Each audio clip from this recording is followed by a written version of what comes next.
Hi, it's Lerald. And with GGG dropping patch 0.20G last week, I think now is a good time to revisit Simulacrum. So they buffed the monster item rarity bonus scaling from Delirium by 250%, which is pretty massive. We don't exactly know what that bonus was before, but it definitely is pretty tangible how much more you get out of having Delirium on monsters, and that also applies in Simulacrums. They reduce the amount of deliriousness scaling for each wave of a simulacrum by 50%, and they reduce the values of the random monster modifiers in simulacrum by around 50% as well. The like wave bonuses to monsters. So it's basically just the classic GGG triple tap, but in reverse. Usually they'll nerf an overperforming skill by reducing like the base damage, the damage scaling, and the attack speed or the cast time, or maybe increasing the mana or something. So for players who are newer to PoE, you can look forward to that happening to Lightning Spear next patch. But they've basically done the opposite here. The content is easier in two different ways, and it is substantially more rewarding than it was before. The 250% increase in reward structure or reward value from deliriousness way more than makes up the reduced amount of deliriousness that you get in terms of reward. I definitely get more stuff from a wave 14 simulacrum or 15 of a simulacrum right now, today, than I did in the last patch, even though the deliriousness before was like 140%, now it's like 110 or 115%, it's still way more rewarding. Simulacrum splinter drop rates in maps were also buffed by 50%, so even if you don't want to run Simulacrum for any reason other than to unlock your passive points and then move on, you should absolutely still do it those first 4 times for the passives, because Delirium in your maps is the most important juicing mechanic you can have. It is always good, whether you're doing Delirium mirrors, which I kind of prefer, even though they're maybe not as good, or you're anointing your maps with instilled emotions. Either way, Delirium should basically always be on your maps if you're trying to make them good. So with that being said, let's get into Simulacrum. So other than the obvious reason of unlocking your passive points, why actually would you want to run Simulacrum? Like, why do it after that point? I think a big change from before to now is that you can still make big money with Simulacrum, potentially enormous amounts of divines if you get lucky on a Megalomaniac drop, but it is a bit more of a gamble. The Melting Maelstrom flask is no longer like insane for mana stackers, and so there isn't exactly as much of a guaranteed value drop there. Basically, it's a bit of a gamble. That's kind of true of all PoE farm strategies to some extent, but this one is a little bit more of a gamble than some others. You know, it's probably more on line with like bossing, which can be incredibly lucrative or unrewarding. It really just depends on how long of a timetable you do the strategy on and how much you fail, you know? Most of the uniques from Simulacrum are pretty bad now. So the consistent value in Simulacrums really comes from finding high tier rare drops, good currency drops, and distilled emotions. With that being said, I did 7 Simulacrums last night, and I found over a dozen divines worth of like high value rare drops along the way. I found more than a divine worth of distilled emotions along the way as well. And I found like tons of chaos and exalts. I actually didn't find any divines. I think I might have kind of like gotten unlucky on that one compared to my previous experience of doing a ton of Simulacrums last season. Or league, whatever, and you know, like I said, it was only like 7 or so Simulacrums, so I imagine if I did like another 12 or 13, I'd probably find several raw divines too. So all that is to say, there is a lot of currency to be had in Simulacrum if you're paying attention, but you do have to pay attention to the rares that drop. ID them, look at them. If they have pretty good rolls, hit them with a couple of exalts. They might go from being worth like 10 exalts, 5-10 exalts to like multiple divines. Just kind of depends on how your exalts go. You may get raw currency as well, but I think the real value in Simulacrum is the item drops themselves. I think the other big appealing factor of running Simulacrum is there is no setup. You get the Simulacrum, you put it into the waygate on the map device right by the origin point. That's it. Your Atlas passive tree doesn't matter, your towers don't matter, waystones, tablets, all of that. You can ignore it, you just put the Simulacrum in and go, and that's it. I like that. So here are 2 big tips before I move on. First off, whenever my map loads, if you are going to be running Simulacrums for a while, it's kind of a good idea to just complete a map near the realm gate, the origin point, just so that like when you open up, you don't have to open up, load one part of your map that's like a million miles away, hit the home button, like it just saves you 10, 20 seconds every time you run a Simulacrum, so kind of a nice thing to do for yourself. The other big tip is that if you are going to be running simulacrums at like a high level and you're worried about your chances of like completing them, the only thing that you're able to do with the passive tree to have any impact on the simulacrums is just in the small passive points in the simulacrum section of the tree. So you can come over to Doriani and just take 2 points out, right? And then this will reduce the difficulty slightly. It will slightly reduce the reward as well because there will be less deliriousness. But you will get 2 portals instead of 1, or, if you wanted to take more points out, you could get more portals. I think just going simply down to like a level 3 difficulty is fine. Again, it will be a little less rewarding, not something you have to do. But, if you feel comfortable, like giving yourself 1 free death, but, like not losing your run, I think this is definitely a thing you could do. It is something I played around with in the course of doing my simulacrums, and I didn't really feel like I got any less in the ones where I was doing a difficulty 3 versus a difficulty 4. All right, I got into editing. I just wanted to quickly hit on this point. In order to get your next pair of points from each simulacrum, you do have to increase the difficulty. It's like that with every mechanic, but just always bear that in mind. I think you don't get like a little notification on the screen when you have 2 points waiting to actually be allocated. So do remember to actually allocate those points before you do your next simulacrum, before you open it up, or you might wind yourself wasting like 100 exalts or whatever a simulacrum's up to. Nobody wants to waste currency. Also, you can't gain or lose XP in a simulacrum, so they're not for XP farming at all, but they are also safe in terms of losing XP, so that's like, it's okay, right? It kind of loses one of the things that people really loved about PoE 1 simulacrums, gaining tons of XP from them. Gym leveling, not really a thing you would even do in PoE 2 simulacrums anyway, so it kind of doesn't matter. All right, so let's talk about staying alive. There's really only 2 things that matter in simulacrum. The first is killing packs quickly, which is pretty easy to do. I think most builds could do it. In terms of tankiness of monsters in a simulacrum, they feel pretty flimsy compared to like tier 16 monsters. Even on a difficulty level 4, I feel like I just absolutely annihilate everything in the simulacrum instantaneously. They really don't feel tanky at all.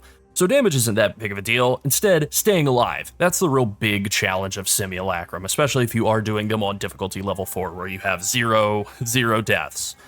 This is a bit of a shift from PoE 1 Simulacrum, where Simulacrum is the test of a character's offensive and defensive power in PoE 1. In PoE 2, really more of a test of your defensive power. It's kind of it.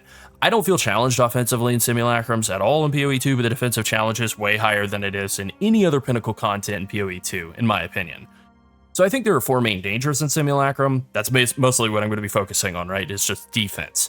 Rage monsters are the names of the guys that leap slam on you. I hate those guys. They spawn in, leap slam immediately. It can stun you. You can't evade or block their leap slams by default. I think it's a slam, so the only way to evade it is like if you take acrobatics, or I think you can block it if you're a warbringer with turtle charm. They're just very, very annoying, especially in conjunction with monsters like ringing you in and then you're not able to roll out and then they leap slam over the top and kill you. That's the number 1 danger to me. It is the most irritating aspect of simulacrums.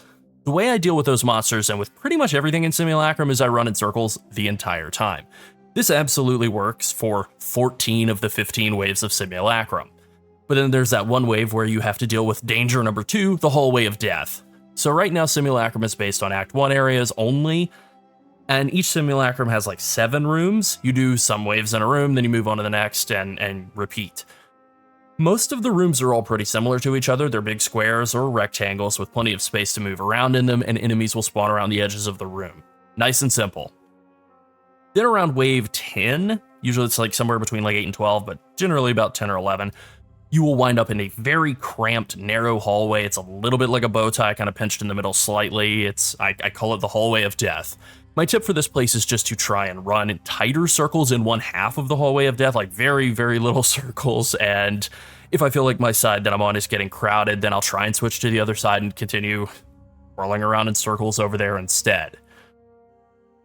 All right, issue number 3, danger number 3 is the bosses, Kosis and Omniphobia. Kosis is, I think, a lot less dangerous than Omniphobia, which is a big change of pace from PoE 1, where Kosis is just so tanky. It's like trying to punch a hole in a sidewalk. In PoE 2, he really feels like he's made of paper. He dies instantaneously. Very different from PoE 1 Simulacrums. Omniphobia, on the other hand, is really, really deadly. He tends to leap slam. He's very much like the rage monsters. I kind of just think of them as little Omniphobias. And so My emphasis is on killing him Omniphobia first, and as soon as he spawns in, I'm looking for him to leap slam at me and trying to be prepared to either dodge roll out of that or just sidestep it. That is my big fear. Don't be near them when they spawn, try to focus them down quickly, don't let Omni jump on you. That's really the 3 big tips for the bosses. And then the final issue is rare monster modifiers, because rare monsters have rare monster mods in Simulacrum, and the ones that really stand out to me as being super dangerous are Temporal Bubble, Mana Drain, whatever the Mana Drain, Mana Siphoner, I think, Invulnerability Aura, obviously very annoying, Proximal Tangibility, super irritating in conjunction with some of the other ones like Temporal Bubble and the Mana Siphon, and then Lightning Mirage. I haven't seen any of the volatile plants, the evil little purple bubbles following me around, but obviously if you get those in a Simulacrum, those are extremely evil, but Lightning Mirage is also just very, very annoying. I think the biggest fear with rare monster modifiers is when they spawn, or you're fighting a rare monster at the same time that the bosses spawn in, that combination of the bosses spawning in and leap slamming on you while you're in a temporal bubble, or running from a lightning mirage or something, can be very, very dangerous. It's probably the single most dangerous moment in a Simulacrum outside of the entirety of the hallway of Death Wave. Alright, so now I'm just going to run through all the stuff I've done with my character to make it more optimal for Simulacrum. I do think a lot of this will still be generically useful information, so there's kind of something for everyone here. So the first thing I did was I turned off my Roa mount. I played around with riding around on it in the Simulacrum, and that was a huge mistake. That was like basically just a way to guarantee that I got dismounted and stunned and killed pretty much immediately. It was very stupid of me to even try, but I did try it. It didn't work at all. So I also tried playing around with him as like a helpful minion, you know, like a guy to tank for me. He has a lot of really good support gems, Meat Shield, Elemental Army, Minion Mastery. Those just kind of all make him tankier, but then Loyalty makes him take some damage from hits instead of me. Seemed like a good idea to have him around tanking for me and actually like giving me 10% damage reduction from time to time. Unfortunately, I clicked on him once while I was fighting a bunch of guys, started to mount up, instantaneously got knocked off and killed, and lost my Simulacrum. So that was no good either. So Roa is banned in Simulacrum. Honestly, I think the feeling I have right now is that I might be banning him permanently from my build. I'm just so tired of getting randomly knocked off while mapping. Even if I don't die, it's just very annoying to be thinking about that stagger bar filling up from him all the time. I might try fitting something else in his place. I just haven't figured out what. So I still kind of liked having minions around to tank for me. I don't care that they're like not doing any damage. And since I am playing a build that uses a scepter, playing Lightning Spear, I just switched over to a Rattling Scepter, which gives you the built-in skill Skeletal Warrior minions. These guys suck, right? They're totally worthless. All that they do is show up and tank for you, but that's all I need. So this scepter in particular is one that I think I pulled out of like a Tin Chaos stash tab that's just random garbage. Maybe I got it off of gambling off of Alva, I don't remember, it doesn't matter. The only stats I'm using on it that even matter are just like Spirit, just to have more Spirit, and then Int so that I could like fit stat requirements, but that was it. And then I just slapped this in place of my my Omen Scepter, which gives Malice. Normally that's a stack and crit buff, great for bossing and like killing very high health enemies, but nothing in Simulacrum lives long enough for that to stack up. So having the Skeletal Warriors around, especially with Roa turned off, that really worked for me, right? I was able to just summon a bunch of stupid guys and have them tank for me, and that totally worked for me. Obviously, this would be a bad setup for mapping or bossing, but for Simulacrum, having some guys just standing, like, you know, I can control them, make them go stand over there, and now a lot of monsters are going to be going over there, and I can be fighting around over here, and that works. I would say that the skeletons are super tanky even with zero investment. They do get extra life out of quality, and so you can use Arcanist Etchers on your Scepter to give them that quality. And then basically I just took all of the support gems that I would use on the Roa to make it tanky. Meat Shield, Minion Mastery, Elemental Armor, and I just threw them all into the Skeletal Warrior, and then I threw Last Gasp in as well so that they'll live for like 4 seconds after they die and keep tanking. Anything to make them a little tankier, don't care. They could heal the monsters and that would still be fine because their ability to just hold threat off of me is really all that I value from them. All right, next up on auras, I feel like, you know, having played around with using a shield at points in the past, I actually think that having auras and no shield, just using a scepter, makes you a lot tankier. And I think that that really comes through in the form of Wind Dancer and Ghost Dance. I think any build where you're able to do that and make it make sense, you know, like I wouldn't necessarily do that on like a two-hander and a shield, or two-hander and a scepter on like a big warrior build. I don't think I would be doing that.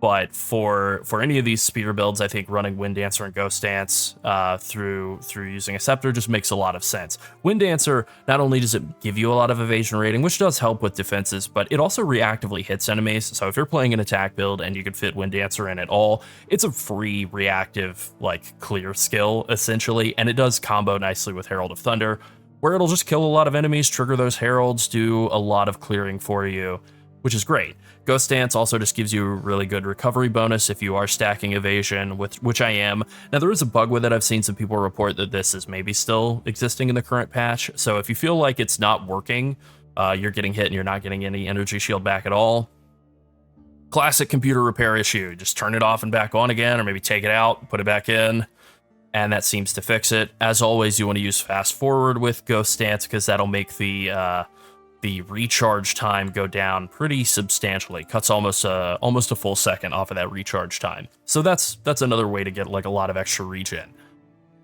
Herald of Thunder does work in Simulacrum. It helps with clearing a lot. It does synergize nicely with Wind Dancer, which is pretty good. Now, I remember Herald of Ice not working in patch 0.1, and that might still be the case, or it might work now. I was going to test, but my old characters on which I would have tested are completely broken. They have all of their passives refunded, so I don't know.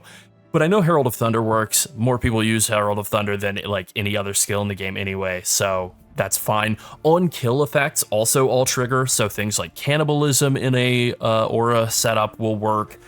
Any sort of jewels in your tree that give life on kill, or bonuses on rings or gloves that give life on kill will work as well.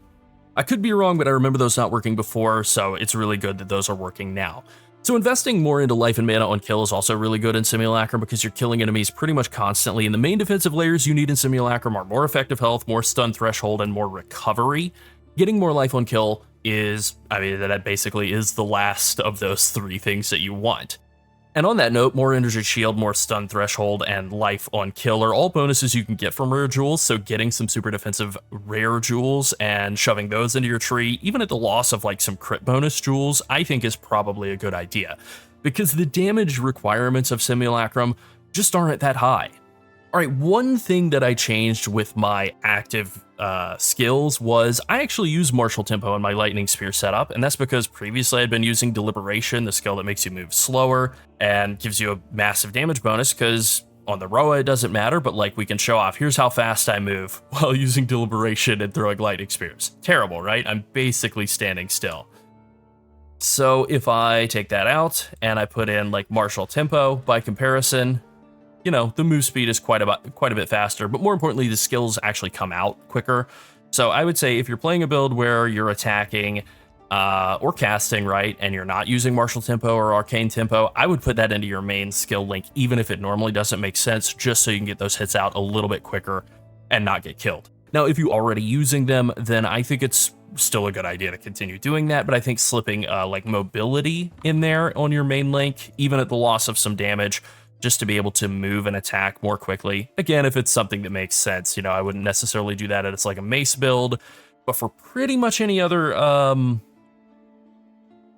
type of setup, like you can see the movement speed, like while I'm attacking, is like pretty noticeably better with mobility. Does, you know, make sense, right? It should be, but it is, I think, pretty good to have in Simulacrum. I think it's one of those things that is worth giving up a bit of damage in a situation like Simulacrum where the damage requirements just aren't that high.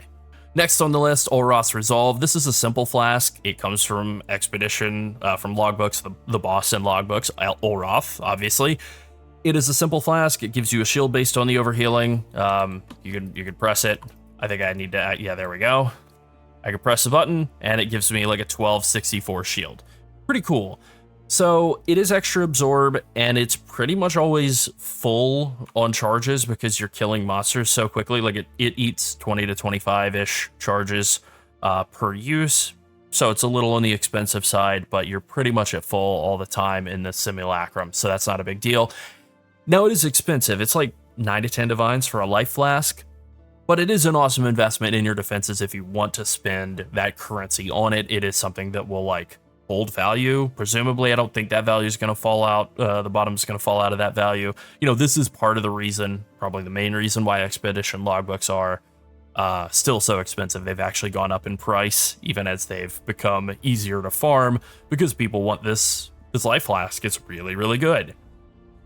And it's not just good for Simulacrum, right? It's something you can use on any build, and you know, I think if you're playing a Huntress, you might even consider speccing into, if I can hit the right button here, you might even consider speccing into Asmiri Brew to kind of take advantage of like some life and mana flask recovery bonuses, maybe even spec more into some like flask bonuses to really take advantage of just how much value you can get out of Olroth's Resolve. All right, next, on the polar opposite side of the spectrum in terms of price is Omen of Resurgence. You can buy these for like maybe 1 Exalt a piece, and they just give you like a full life, mana, and ES heal when you hit low life. It only works 1 time in the Simulacrum, but I would say if you're doing all right, like build-wise, defensiveness-wise, you probably will only need 1 of these, and you know, 1 Exalt for a Get Out of Death free card is really, really good. So I would definitely recommend that. In terms of charms, I think a Stone Charm, you know, being stun immune, that's really good. Thawing Charm, freeze immune, that's also really good. I'm using a Golden Charm. I'm pretty sure it's totally wasted. I don't think that your player rarity has any value in Simulacrum at all. I think all of the drops are based off of totally differently rolled reward structure. So I think that this is totally worthless, and I've just been lazy. I think I could just throw like another Stone Charm in, or I don't know, like a Ignite Immune Charm or something just in case. But, you know, whatever. It is what it is.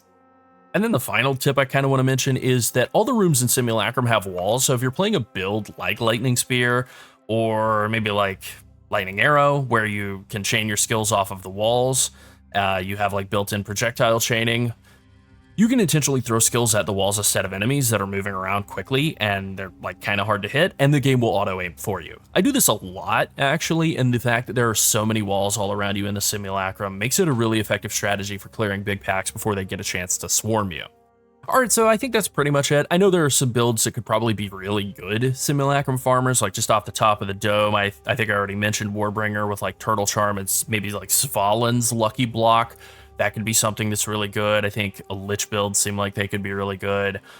I've thought about making my next character be like the Ignite Whirling Slash build that a lot of people are playing. That seems like it would be really good. Footage not found, obviously. I'm seriously considering that as my next character, but, you know, the idea's already been done, so I don't know if there's any meat left on that bone. Either way, I think any build can do Simulacrum, but it's definitely a test of your ability to kind of flex the build away from like the standard bossing and mapping setups and into something that is more defensively constructed. Even if it's in a way where like running Skeleton Warrior Scepters, right, where it may not make sense for anything else in the game, but it actually is really good in Simulacrum because it just gives you a bunch more defensive value. Alright, that's Simulacrum. I think it's legitimately really good now. They're actually fun and rewarding. They feel like a good use of time, rather than a thing you only do to unlock your points and then never do them again. Okay, that's it. Be sure to like and subscribe if you enjoyed the video and you want to see more like it, and if you want to support us even further, consider becoming a channel member. Thanks for watching and good luck in Simulacrum. Bye.